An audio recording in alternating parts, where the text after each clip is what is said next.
Welcome to episode 28 with Ron McNeill. I have here, and we're doing something different today. Instead of having a student council, all they have planned is Valentine's Day. So they told me they don't have much going on right now. So I decided to bring in Ms. Wendy Goltz from the office. And we all know and love Ms. Goltz, right, Wendy? Right. Yes, we do. So you're here to talk about the 50th. Yes, Delview is celebrating their 50th anniversary on February 22nd.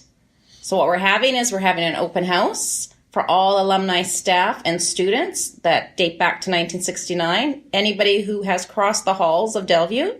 And so it'll be on the Friday from 5 o'clock till 8 o'clock. It's like an open house. And what's going to happen is we're going to have some refreshments. We're going to have displays set up. The library is going to be open with a bunch of retro stuff. We're going to have some music playing in the cafeteria, some retro art boards up, classrooms open so everybody can have a walk through and go down memory lane and just see how the school has changed. So if you went to school here anytime after 1969 and you may want to take a look at what your old classroom looks like, because it hasn't changed that much. Not the foods room. Not the foods room. You can go and take a look and figure out where you were sitting and what happened there and stuff like that.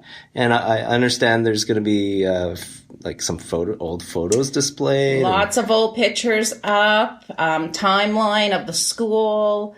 We're going to have some old principals, vice principals. Are we bringing out the strap? The strap will be there. We have the strap still. And it's just going to be a fun, memorable night, a great way for people to, look back and live the good old days of Delview and see how it's changed, and for our current kids to see how probably simpler times were and how much more fun they probably had. So it's going to be a good night. It's going to be informal. Mm-hmm.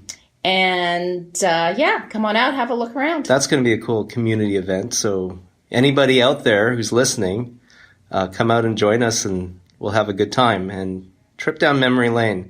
And I heard that a particular band that's close to us is coming to perform as well. That's right, the Oakstones. These boys graduated from Delview in 2015 and 16, respectively. And they've got a great band now called the Oakstones. And they're doing really well. They're doing awesome. And they have agreed to come and play for us. That's awesome. And they'll be set up in the cafeteria. So, come on out, and it should be a really fun evening. Very nice. In this episode, we interviewed Ron McNeill, and you've known him for a while. Known him since 2005. Great man. You came here in 2005? Yeah. Okay, so that's a couple years after I did. Yep. Yeah, he was an exciting and inspirational member of our staff for a long time. So it was good to hear from him. Yep, and there'll be more alumni staff like him coming out, so it should be a good time. Yeah, and he'll be there as well. Yeah. Excellent. Thank you, Ms. Wendy Goltz. Oh, you're more than welcome, Mr. Kung. All right, you get to do the high five. Oh, woo!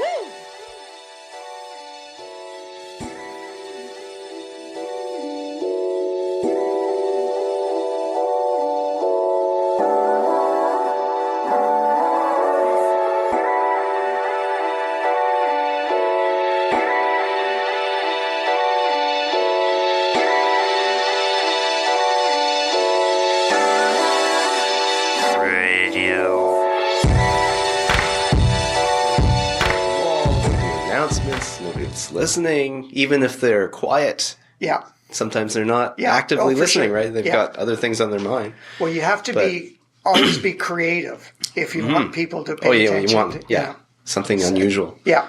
And announcements would work if you had a creative team doing them all the time. And that the kids would learn to kind of expect the unexpected, what's going to happen today. But, So you started here. What year did you start here? 81, 82, I think. Either that year or the year before. Okay, 81, 82. Yeah. And the school started in 69. So Yeah. Okay. And at that time, can you kind of describe that time, if you can remember it? Well, here we are talking about trying to remember yesterday. So now we're going back, 30 years or so ago. Well, for me, it was a little different because I came in after I had 5 or 6 years experience at another junior high school. Mm-hmm. And then I was off for a year. And when I came back, I was going to Delview. And at that time, it's like anything else. A reputation is out there and it takes a long time to destroy. Well, the reputation of the school wasn't great. It was a rough school at the time. When I came in, I never noticed much difference between here and Sands. But what I did notice, it was like I was a brand new teacher all over again. Mm-hmm. I expected when I came in here, roll in after 5 years experience, just set up your classes, away you go, kids will be great. And then I realized pretty early that you're in that testing period, just like any new teacher. So they don't know who you are. You don't bring anything with you because the reputation doesn't go between schools. So, but it was a good school. And, I spent over 25 years here, and I was thinking, driving over here today, I can always remember saying, whether we were or we weren't, we always thought we were the best school. Mm-hmm. And we just had that belief that we had a strong administration, we had strong staff, and we had great kids throughout that period of time. And I think we operated under that premise, well, we're good and they're good, and it makes for a good environment and it makes for a great school. So it was a fun place to be at. Cool. But before that, how did you get into teaching in the first place when we start there? Oh, gosh. If you look at the McNeill family background, it's just full of teachers. It's a long line of teachers. Long line of teachers, and that continues because 2 of my kids are also teachers now. My 2 other brothers are both teachers. All the wives are teachers. But I got into it. I graduated from university in 72. And in the back of my mind, I thought, well, I think I might want to go into education. But I took a couple of years. I worked for Sears. I managed there for a while. And then I just said, my goal was to get into education. But when I came back off a trip across Canada, I came back in the fall and I knew somebody who worked for Sears. And I thought, a warehouse job, that's what I need. I need to make the big bucks. Yeah. So I went in to see this person who is an HR person, although they called it personnel back then. And she said, why don't you apply for management trainee? Okay. So I did. I did it for a year and a half. I moved up the ranks. I managed actually returns for the province for Sears. So it was a pretty big job at the time, but always in the back of my mind, I was going to go back into education. So I started out at, my first practicum was at Caribou Hill. And I can remember driving up there in the morning, and I got to an intersection. I could turn right to go up. I could turn left to go somewhere else. And I debated at that corner, but I turned right, ended up in the, at Caribou Hill, and did my practicum. Where's there. Caribou Hill? In Burnaby, New West border. Mm-hmm. I worked for a guy my mentor teacher was Al Bloom. He had his own wing in the school, the Bloom wing.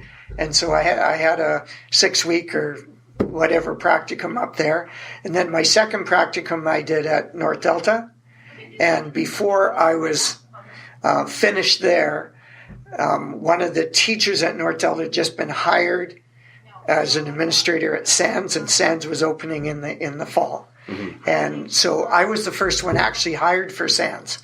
Oh, really? That inside connection. So, wow. So a number of us were there when it opened, first year teachers. So it was a different time, different environment for sure. But it was still good, but it was new. So, it took a while. We didn't have a gym to start the year. And, but it was junior high because they're all junior highs back then. Kids came in grade 8 and 9 first year. And then the following year we moved up to grade 10. And so, as I said, I spent 5 or 6 years there and then left. And I actually worked for the post office for a year. So, I mean, you come from a long line of teachers, but what brought you to teaching? Because, like things that you did in the past that attracted. It's an interesting question. I don't know. There was never a moment where I, kind of that, aha moment when I said, no, that's for me. But I think I probably had a lot of really positive role models in school.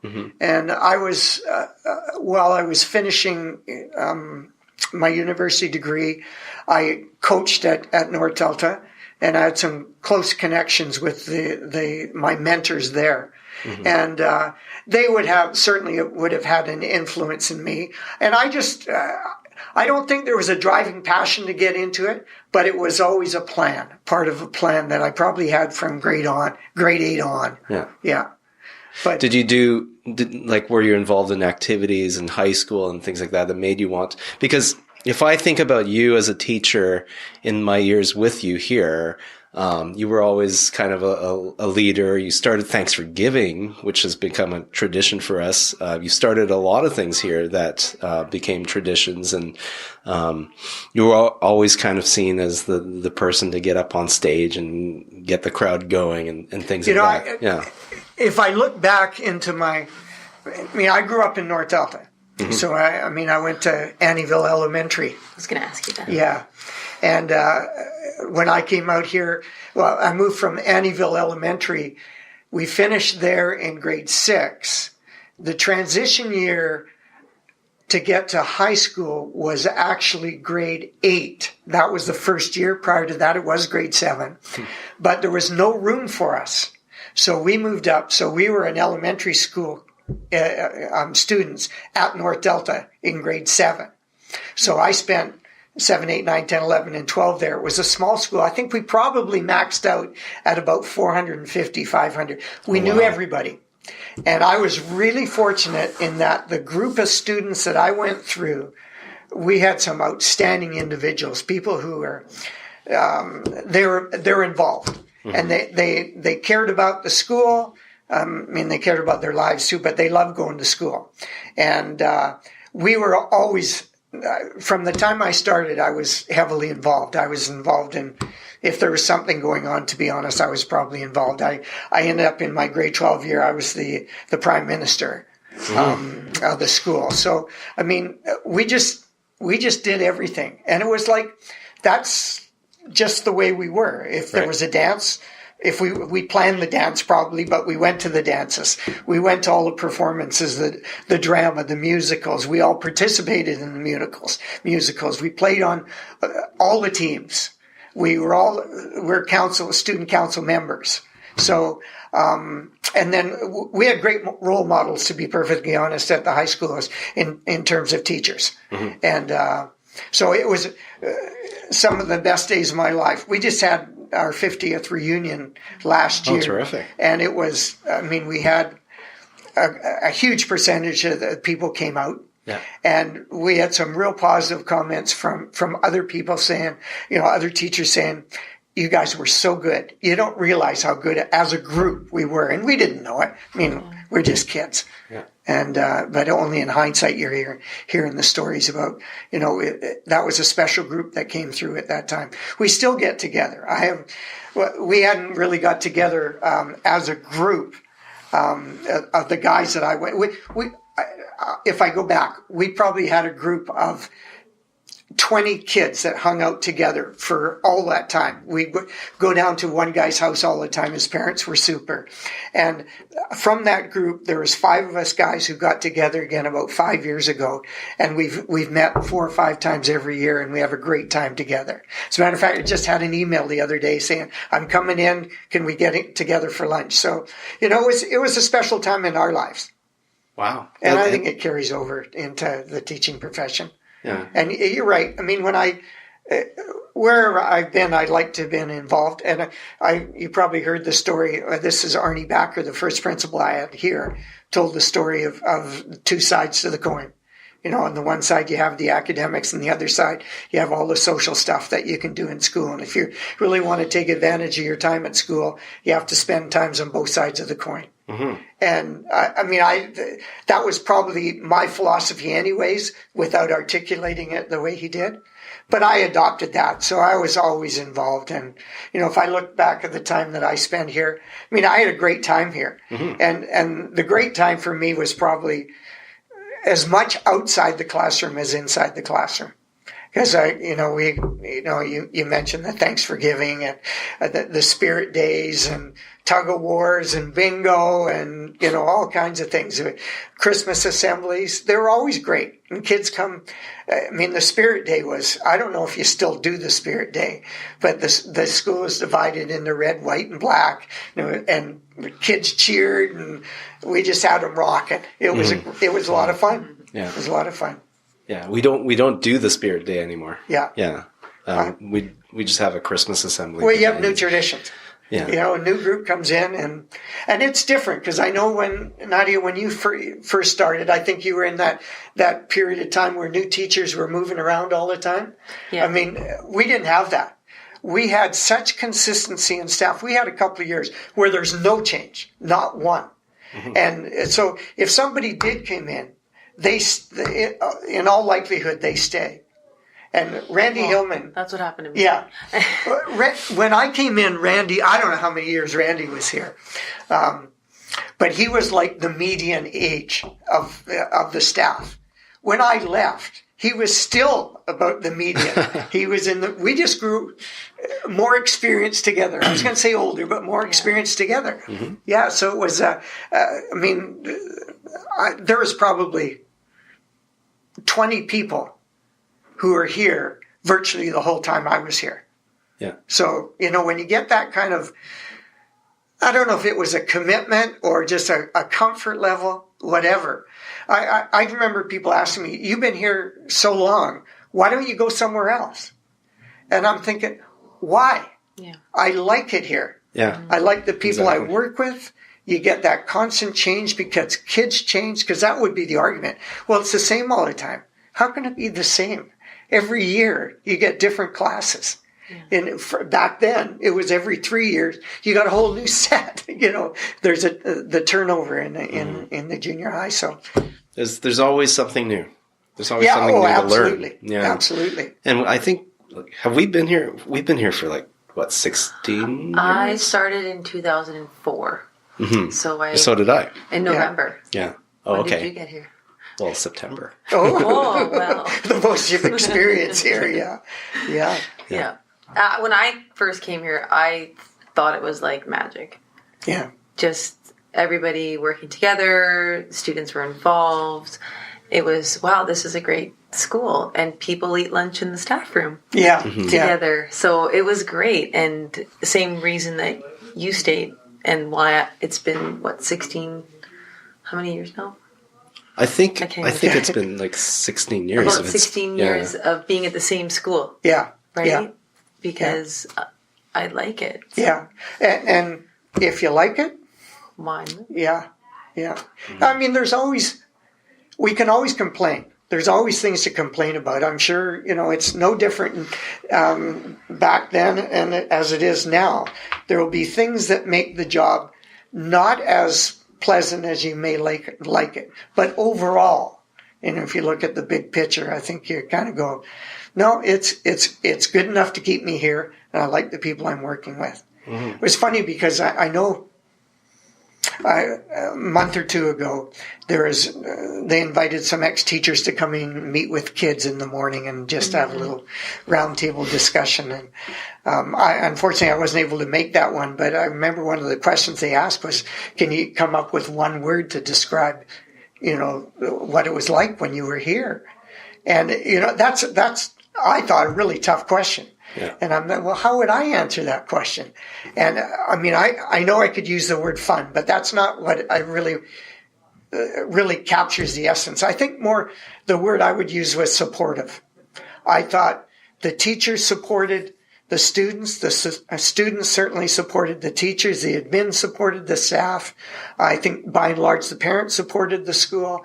And knowing that the support was there, I think it gave you a comfort level and a confidence level to do the job that you're supposed to do. And I think I always felt that when kids left here, they didn't have to worry about the quality education that they got. And I'm sure it's the same now, but we're always pretty confident that we did a good job at preparing you for the next step. So, yeah. So you were saying that for a while you had pretty steady staff, and then when around the time we came in, there was a bit of a turnover, and then I think for a while we were here, it was steady. Pretty stable. Well, yeah. You guys kind of came at the relatively beginning of the retirements, because I retired in 2007. You guys were here in 2004. I think I might have been here in 2003. Yeah. So but at that time, a year ahead of you. We're so there you go. There you go. All right. Yeah, you can get off your knees now. Because when there was only two of us that retired. The year I did, Doug Alexander and myself, and then a few more over the next 4 or 5 years, I guess, kind of the rest of them retired. Yeah. Ken was in that, but Sandy, Carrie Babuke, Patty, Kathy, Randy, Randy went before me. But we're all in that 5 or 6 year period where, there was a huge, because we'd been here so long, there wasn't a lot of necessarily young people. Like, there's a big gap, because I think after that after our group, it went down to like Julie and Marion, and that was a few years. Like, there was a big gap in there. Yeah. So can I ask you, how do you think education's changed from when you first started till now? What do you see changing? I mean, you left at a certain time where you've had a number of years, and then you see us, there's retirements going on in the school. And the school is really, it's the people who are here that make the school. Right? Yeah, that's an interesting question, because I think, and I'm pretty confident in saying that from what I've seen, I believe the commitment of the staff isn't any different than it was when we were coming through. I think the people I know who are still here, and which is not that many, but I've met some over the years, and I still have that sense that their number one job is to prepare those kids, and I think you're doing a good job. But in terms of the environment different, I would have to think in the last 10 years it's significantly different. I mean, I look at in terms of technology, I mentioned before, two of my daughters are in education. They're teachers now. And I know from the way they talk about what they use in the classroom, and I'm going, thank God I'm out of here. But then I'm pretty archaic when it comes to that sort of stuff too. So I think that's one thing. I think certainly social media has to have a huge effect on what's happening now. And of course, when I left, it wasn't an issue at all. I mean, there was a few kids who had things called cell phones. But that's different. I think that parents' expectations are probably a little different. I think by and large, during the period that I was teaching, it was, here, you got them, do what you want with them, but they're your responsibility now. We won't interfere with what you're doing because we believe you're doing a good job. I think that's probably changed a little bit. I think parents are probably a little bit more demanding. I think they're maybe even a little bit more protective of their own kids. Whereas, I think through most of my career, it was, if the teacher says you were doing that, you were doing that. And that's the end of it. And I'm not sure that that's necessarily the case anymore. So do you find that the level of respect of the teaching profession has changed a little bit? Because I know that there's different places in the world, right, where teachers are higher paid, but also, very well respected as kind of the leaders in their community, etc. And that might be different from what we experience in North America. Yeah, I think there's a degree of that, but I think by and large, I think it's still a respected vocation that teachers are held. I don't know if they're held in high regard, but I think the people respect the job that they do. And I think they also know that it's more difficult now than it was before. Mm-hmm.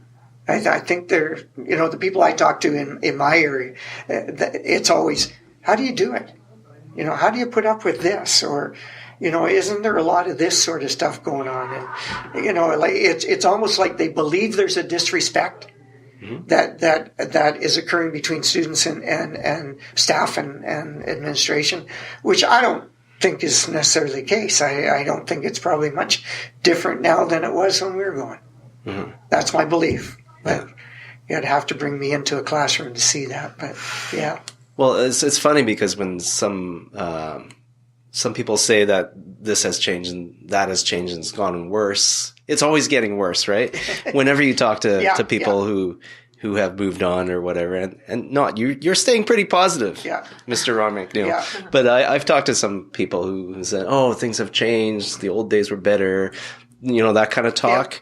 And then when you look at it, it's actually there's different things going on now, but there were problems before as well. Yeah, right? Absolutely. Yeah. Absolutely. I mean, I mentioned before when we first started, what was it like when you came here? Mm-hmm. Well, it was a tough school. I've heard. You've heard stories, yeah. Well, rough in terms of what? Activities that kids would be participating in that we might not be, appropriate. Yes, yeah. And so we're talking about like fights and drugs and gangs and things. No, gangs. A scary school. I think it was more of a scary. Yeah, it definitely had a reputation as being not necessarily a positive place to be. Mm-hmm. Yeah. I remember coming in here. I mentioned that I was hired in probably May or April of '74, and I got on the sub list before I'd actually finished my practicum. Mm-hmm. So I came in here one day, and I'd heard stories, and we had a little portable out in the back, and I went in for one of the teachers who there was a lot of stories circulating about, and I went in there and I had absolutely no idea what was going on. Kids were fine. Yeah. You get in there, kids were kids. They tested you because you were a sub, not a TOC. The vernacular has changed, but they tested you. But generally those kids were fine. And when I was here 6 years later, they're still fine. Mm-hmm. Yeah. So as I say, I can't really speak about the. I haven't had direct contact with the kids nowadays, but I can't imagine that they're that much different. I think the environment is a little different, but the kids themselves are probably fine. Mm-hmm. Yeah. No, I think you're right about that because I haven't seen. You still get the issues and that kind of thing that gets sorted out, but especially here we try to dig in more in terms of what's going on. At home life and then social life and what's going on with them in terms of anxieties or depression and things like that. It's. I was thinking about this the other day, actually. One of the biggest kind of light bulbs that came on for me, and it was, I probably should have realized this long before I did. When you get kids in here and you're teaching a class and there's certain expectations, and one of them is to complete work. And so if kid doesn't complete the work, there's consequences. What are you going to do about it? Mm-hmm. And you're all over a kid because he didn't do his math homework last night or whatever. And then you talk to the counselor and you realize, you have to understand what's happening at home. Mm-hmm. And you realize that this is just a small part of their life. Mm-hmm. Some of them bring a lot of baggage here. And you have to understand that as a teacher, that not everybody's coming from an ideal situation.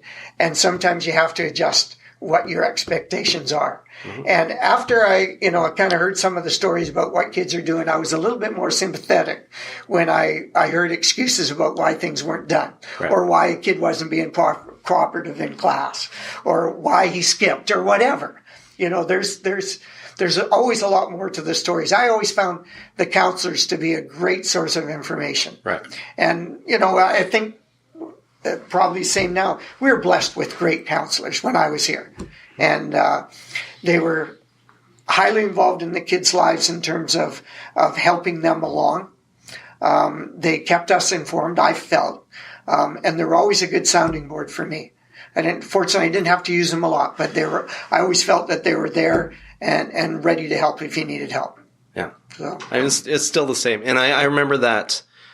I remember when I started here compared to now, and I remember the moments when I had that issue that you're talking about. Like, why is this happening? Mm-hmm. Is the behavior, do they have some personal vendetta against me or something like that, right? And then you dig in to the story and you find out the story behind the story, and then you realize that, oh, okay, well, it's not because they have some personal issue with you. And, that stuff I used to take home. And now I realize that, they've got stuff happening. Yeah. There's always stuff happening. And it leads to behavior.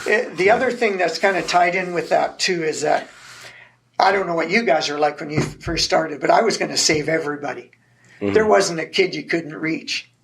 And you quickly realize that you do the best you can with what you have to work with. There are some who just will resist the help that you're willing to offer. You do as much as you can with that kid, and I never ever felt that I shortchanged a kid. But at the same token, I can't say that necessarily I got through to every kid either. Mm-hmm. But you do your best you can, but you don't get them all. Mm-hmm. I think that takes a long time to figure out, though. Yeah. Because I feel like that's where I am right now. Yeah. I'm... Let it go.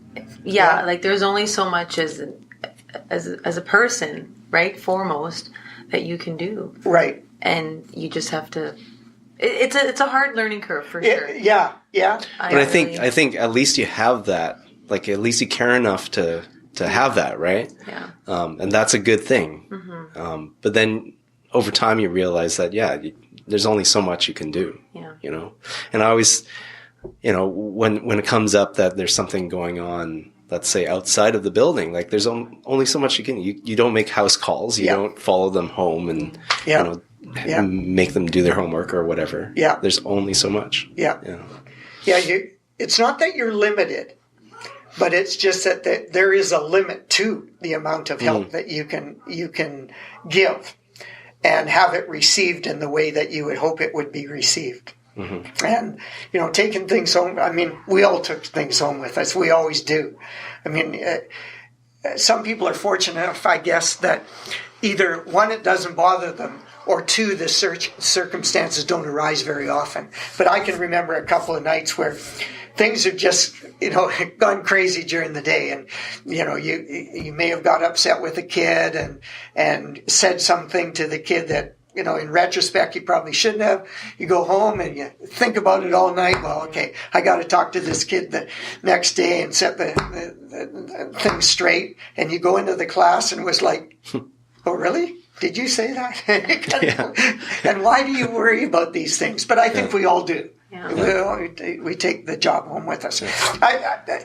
There's a few years ago, and I don't think it's the case right now in the last couple of years, but there's been quite a while now where new teachers, when they came in, had that feeling of no permanence. You'd come in 1 year and then you get laid off, and who knows where you go. And I often thought that's such a disservice to the school, because the one thing you want to do is create a culture and continuity within the school environment. And if you come in knowing that I'm going to be gone the next year, then what's your incentive to put a lot more into the school other than just doing your job in the classroom? Mm-hmm. And I think the rest of the stuff that you do outside the classroom is at least as important as what you do in. And if you don't have that feeling of permanence, then I think the school suffers. And I'm sure that, if you look back, a few years ago, the school suffered, as did all the other schools suffer because of that change over all the time. Mm-hmm. I mentioned a couple of times how fortunate I felt in that we had that consistency. Yeah. We've had a lot of changes here. Yeah. Oh, yeah. As you know. Yeah. 8 to 12. Okay, now semestered. Yeah. Tons of changes here. Yeah. I'll tell you one thing that's different. Babies. The number of staff that have had babies since I left is incredible. Do you know when we had our first child in 1984, so just after I got here, and our last child was born in 1990. There was only one other staff member during the period of time between over a period of about 6 or 7 years. Only one other baby was born on staff. Wow. And I come in here, there was 1 year, I think there was 7. We were all on that. Yeah. So I'm blaming all the women right now. But it's incredible that there was... Well, there were lots of people here who didn't even want children. Yeah, right. Yeah. There was. Well, the Hillmans told me, we have kids here. Yeah. So why do we need more? When we leave school, why do we want more? Yeah. No, there was a few people on staff who didn't have kids for sure. Yeah. But it's interesting that, the two things I just pointed, the number of pregnancies, which is great. Mm-hmm. And the fact that, there was such a turnover all the time with the young people. Yeah. You'd have people that had been here for a while, like yourself, who were, you had your permanent contracts and you were ready, and if you didn't want to go, you didn't have to go where they had to go. And I think that probably had an effect in the school for a while. Mm-hmm. I think it's a little bit better now. Do you miss it? You know what? That's another, because I get that question all the time. Do I miss it? The only thing that I really miss, I miss the activity. Yeah. I do miss that. I must admit. I miss the people I worked with. I don't miss the kids. I don't miss lesson plans. I don't miss preparing report cards. I don't miss any of that. But I miss the people that I worked with, because you work with, the same people a lot of the same people for a long time. So that becomes your family, your extended family. And I miss that. But the year I finished, we started a breakfast.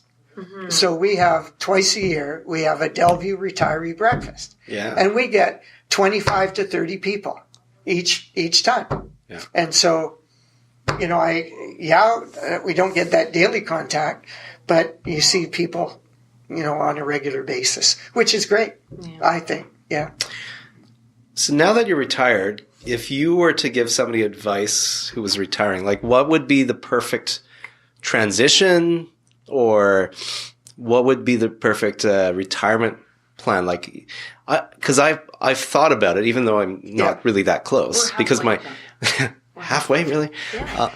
The thing is, when you check your pension statement, and it says 2047 or whatever. Yeah. Anyways.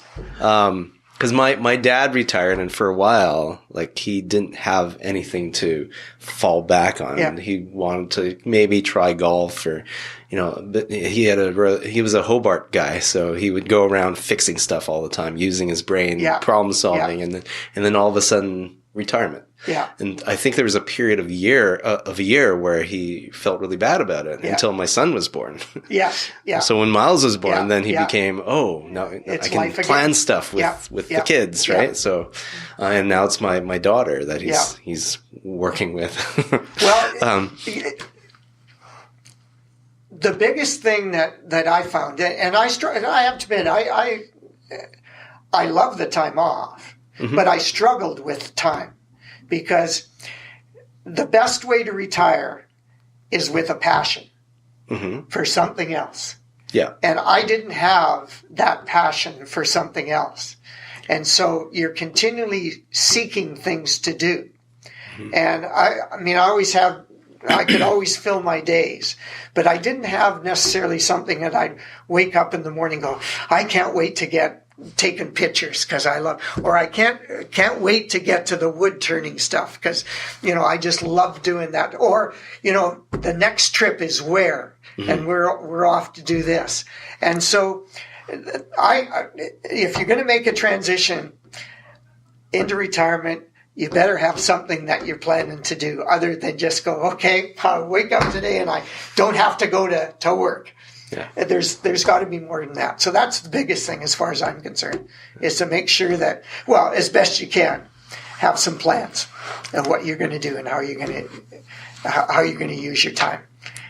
And so, what are you involved with right now that's keeping you busy in terms of your passions? Well, it's a bit personal in that my wife got sick a year ago. Mm-hmm. It's almost a full year now. And so she looked after me for a while when I got sick. And it's almost like, okay, well, that's what we do, for better or worse. And so my last year really has been just making sure she's doing as well as she can and making sure she gets to all her appointments and, gets the home physio and doing the exercises and getting up and walking and stuff and doing all the things that we need to do to get her back to a position where she's recovered as much as she can. Mm-hmm. So I wouldn't really call that a passion. Because it's but it's good that you're retired now, so you have all the time in the world. Absolutely, and our first grandchild is coming. Oh yeah, and so in some ways I might be like your dad. It'll be sort of a new lease on life. Yeah. Although I'm a little bit torn because I know that lots of people who've retired from here, they're grandparents and best thing since sliced bread. Yeah. And I'm going, well, I want my time too. Yeah. And so I'm not prepared to do 100% of the grandparenting. Mm-hmm. Having said that, I haven't got there yet. So who knows? Talk to me in a couple of months and we'll see how it's going. So I'm sure that will become a major portion of your life though. So yeah. Mm-hmm. And I mean, you talked about travel. Did you travel a lot since you left? We traveled enough. Yeah. When I say enough, we had our major trip, each year sort of thing. We had just come back actually from a European vacation. We were in the British Isles for almost a month, and then we had a trip to. I had a trip to New York with my brothers. I had a trip planned. Had a trip planned to Phoenix with my brothers and wives and stuff. And we had another trip planned to Nova Scotia to meet up with a couple that we'd met on a river cruise a couple of years prior to that, a British couple. But with the change in our health status, we missed those 3 trips. Mm-hmm. But my wife says, we got to start planning. Mm-hmm. Yeah. So we have nothing planned, but no, there will be. It's just a matter of, we have to wait till she's a little bit more mobile. Mm-hmm. But certainly we'll do that. And we're healthy. Well, other than that, we're healthy enough. Mm-hmm. And fortunately, we have pensions, and which allow us to do some of these things. So, yeah. But right now, she's keeping Kevin working. Oh, yeah. Yeah. Do you want to plug Forte? No, I'm fine, John. Forte Physical Therapy. You got to have that jingle. Yeah, there you go. We just put it right in here. Yeah. This is this right space for it. You're doing a great job. Well, I'll throw a plug in for Forte. Oh, everybody uses Kevin. There you go. Yeah. What can I say? Yeah. That's actually true. Everybody that I've talked to has had issues. Well, that's, when you're good, that's what happens. Yeah. One of the real rewards actually in teaching comes years later. And especially if you live in the same area, because you'll be walking down the street and you get the look. It's like, that's my teacher, but I don't know if he'll remember me. But if you engage a conversation, so often you'll get, I love going to school at Delview. It was a great time. I love this. I love that. I liked your math class. I liked, all the assemblies and, whatever. But it's almost always, it's a positive comment. Like nobody says, oh God, I couldn't wait to get out of there. And you probably couldn't wait for me to leave. It's kind of neat. And you're kind of, well, maybe we did actually get through to some of those kids. And maybe we were a bit of a positive influence in their lives for that period of time. Well, I think once you're done high school, like all you can recollect are like some of those powerful moments, right? Yeah. The good times, the terrible times, those extremes, but also, and as a as a teacher, you try to create moments for the students. Those are things that are memorable. And like, if you can remember back to when you were teaching here, can you think of like memorable things that you learned, or maybe particular lessons that you thought, wow, I really did that well, or this was a terrible. So many lessons over the years. It was incredible. Every one of them. Every one of them was. You know, if there was a level of 10, I wish. You know, you've taught some math, I think, in the past, and yeah, I started with math. Yeah. Kids, it's not one that they line up to go, we can't wait to get to math class. Nope. But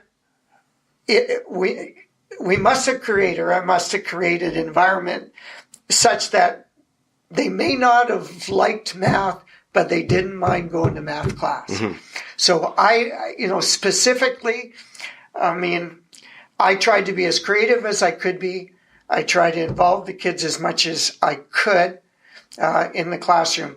But I really think, and you brought this up before, the biggest impact that I probably helped create was the stuff that we did outside. Mm-hmm. I remember a very specific moment, and that was tied in with Thanks for Giving, very first year, because our goal was 10,000 cans, and of course nobody, we had no idea whether it would happen or not. Although Gary Lee, who has taught math here for years, he was our counter that year. And he said to me early in the evening, he says, "Don't worry, we'll get to 10,000." So I felt pretty safe on that. Uh-huh. But we had reached 10,000 relatively early in the evening, which I knew, but nobody else except for Gary would know. But I was standing beside three guys, grade 10 kids. So it was 1992, and I still remember the three. And when they announced the 10,000, when they announced the big number, every year since then, there's such an outpouring of emotion. And that year was obviously extra special because you had no idea. Mm-hmm. And the kids had no idea that, whether we would get there, whether we'd be anywhere near it. But when they announced that number, it was like, it was one of those almost brings tears to your eyes type thing. And I remember the reaction of those three. And I'm going, this is a hit. Mm-hmm. This will work if you can, if you want to put in the time and the energy. And you guys know that, because you guys done it, that it's time and energy, but it's well worth it. Mm-hmm. I think it's probably created almost a life in itself. And if you ask kids when they leave the school, what do you remember? A lot of them will say, "Thanks for giving." Oh, absolutely. T for G. I look through all the commencement because I'm one of the readers, and that's the most frequently quoted thing. What do you remember most? Right. Thanks for giving. Right. Well, and I mean, one of the reasons that we created it mm-hmm. was, in my mind anyways, was to really create something that the kids could identify with and make them proud of being here. Mm-hmm. And I think it's obviously worked. Mm-hmm. And so when you asked me before about specific things, that was a specific thing. Classroom stuff, not so much. I mean, we did some really neat projects. I did consumer ed for a few years, and we could get pretty creative there because you pretty well had freedom.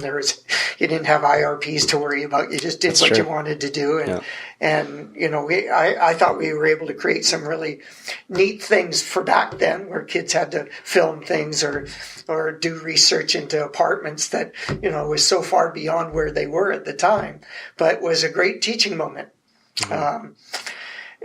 I remember doing the annual. I used to send kids out and soliciting advertisement, okay, I think we can do this in consumer ed. It seems it's money. Mm-hmm. And I was just actually looking at one of the annuals before I came into this podcast thing, and down at the bottom, sponsored by the Collinet family, sponsored by the Wilson family. And that's where that came from. That my class used to do that, and they would always come back with stories about, oh, this guy, what a jerk, or they were so nice here, and they gave us $20.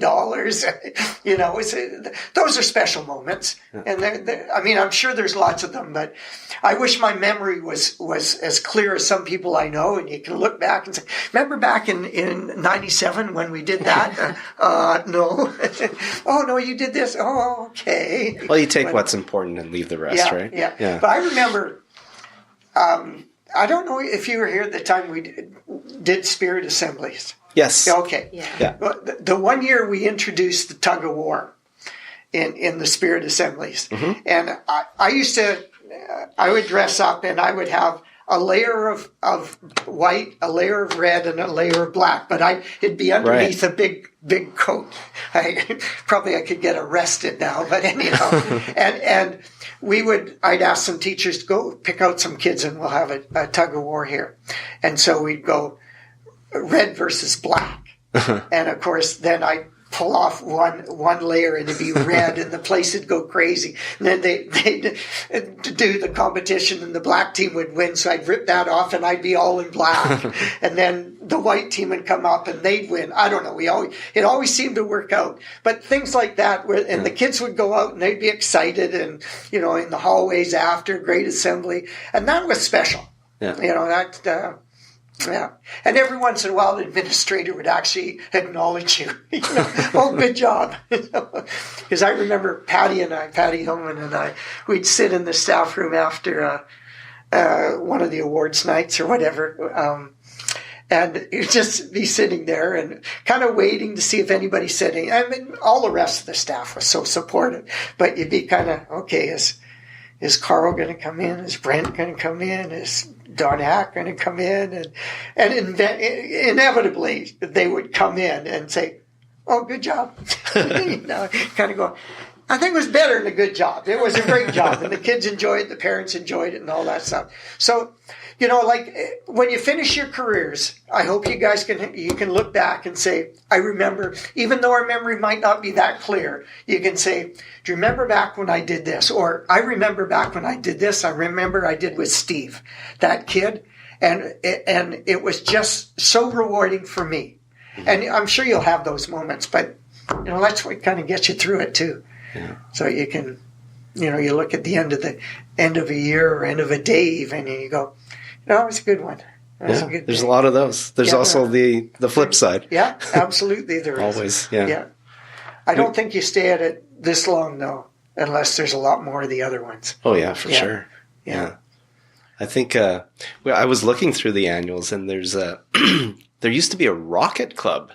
And I think Wendy saw it, and then I saw it, and then Mark Turpin, he was like, what? There's a rocket club? And we got excited about that. Who was that? Carrie Babby. Oh. Yeah. Really? Yeah. Do you know what that was about? It was like an extracurricular thing. Rockets. I don't know. I wasn't part of the rocket club. Yeah, but people are pretty excited about that. Oh, yeah. Well, that's interesting. Yeah. Because the other thing that it's a funny profession in that you're involved with all these people. Teachers, and you're involved with all these kids. But it can be a very lonely job because you're down there in the classroom and you're there on your own. Mm-hmm. And lots of times that's it. You don't venture too far from that classroom. You might, we used to go to the staff room at lunchtime. But other than that, you often work in isolation. Even though, the perception is, you're always collaborating, you're always getting this. Well, it wasn't that necessarily the case for us. But I was really fortunate in that I worked with a couple of people, and we did a lot of things, planning things together. Yeah. I worked with Carrie Babiuk in the LA Center, and Ann Hewitson too. And we connected, and I guess our philosophies were basically the same. Working in a resource center is very rewarding, by the way. But anyhow, so it was that. And I worked with Barb Woodford a lot while we were teaching math for a number of years. And we would do things together, and it just worked out really well. And our personalities seemed to mesh quite well. And I think at the school, it has something to do with the size as well. Yeah, We seem to, because we can socialize together, Yeah. and we often do. Like our soup club, Yeah. our potluck, and things like that. And just on a regular, everyday basis, we see everybody in the staff room. People come in. Yeah. There's like one place where everybody goes. We can, blow off steam or talk about things or talk about movies and our families. Yeah. There's a place for us to just do that. And lunchtime is like, I would never give up my lunchtime I try not to for meetings and things like that, because that's the one time in the day where I can kind of talk about other stuff. And I think it's so true what you said. It is a function of size. Mm-hmm. I mentioned one of my daughters teaches in a school in Surrey, in a high school, and there's almost 2,000 kids, 150 staff. They never get together. Mm-hmm. They even had one time, and I don't know if it's still the case, there's so many of them, when they had to have staff meeting over 2 days. Half the staff could come on one day and half on the other. And you kind of go, well, that's not really, as far as I'm concerned, that's not an ideal environment. I don't think it's an ideal environment for the staff, and certainly not for the students. That's too many kids. Mm-hmm. I mean, my kids went to North Delta. One of them went to Burnsview 8 to 12. And the other two were the junior high, senior high, so they spent grades 11 and 12 at North Delta. But at that time, North Delta was probably 1,300. It was just a place to go. Mm-hmm. There was no real connection. They were involved, but they, as far as I could tell anyways, they never got anywhere near the connection with the school as when I went, when there was 450, 500, and you knew virtually everybody. They would know a few kids that came with them out of junior high, but they would get into classes and not know anybody. And in 2 years, you don't get to know a lot more people. Mm-hmm. So the kids that they were friends with in elementary school and junior high were their friends in high school, by and large. Yeah. And that's, I don't think that's real healthy. And so when my neighbor was over and their granddaughter is going to high school in North Delta, and they're going to one of the smaller ones. And I said, no, I think it's a real advantage to go to a school. Is there 650 here now? I think we're 650. Yeah. And I think Sands and Burnsview are a little bit higher than that. But still, it's a manageable number. They'll be there for 5 years. They'll get to know kids. They'll feel like they're Sands kids. They'll feel like they're Delview kids. They'll feel like they're Burnsview kids. That's their connection. Mm-hmm. And I think that's healthy to have that. Mm-hmm. And we often, when you're talking about collaboration, often there's a student with an issue. And we often are able to get to know them really well, and everybody gets to know them really well, and collaborate around, what we can do for that student, right? Yeah. And that happens every day. I find, yeah. So that's a huge thing. I think that's a real plus. Yeah. And I mean, it works for all levels of kids too. Not just the kids that are struggling. I think kids come in with. With all kinds of issues or whatever. They just come and they want to enjoy the experience. And I think the size is certainly a factor in their ability to do that. So keep the school relatively small. Yeah. Mm-hmm. Are you looking forward to the 50th? No. you know when? Yeah. It's funny because my wife and I were driving to a luncheon today. And I was thinking back about all the principals that I worked with, trying to remember who they were. I actually left one out. But I'm thinking, geez, really 50 years? And then I thought, I was here for over half of them. Yeah. Which is, in itself, I'm thinking, wow, I'd really not put the two things together. But 50 years is kind of special. I mentioned my 50th high school reunion. It was kind of special. So, yeah, I mean, am I going to be, making sure that everything's planned around it? No, but I'll be here. Yeah. And I'll look forward to coming. Because you always look forward to, I might run into somebody that I worked with before, or students that I taught before, and see if I remember them and see if they remember me.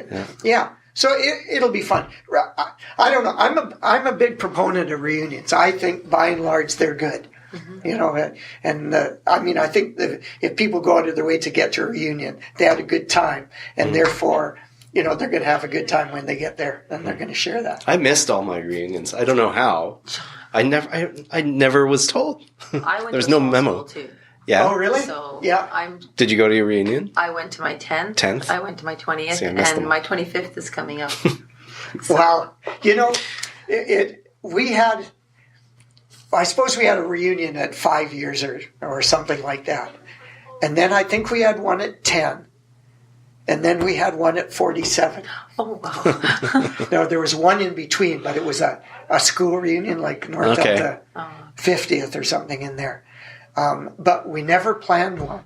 And yet we had, as I mentioned before, we had a really good class. And I think a lot like here, it was a pretty supportive, inclusive class. Like it wasn't a cliquey thing.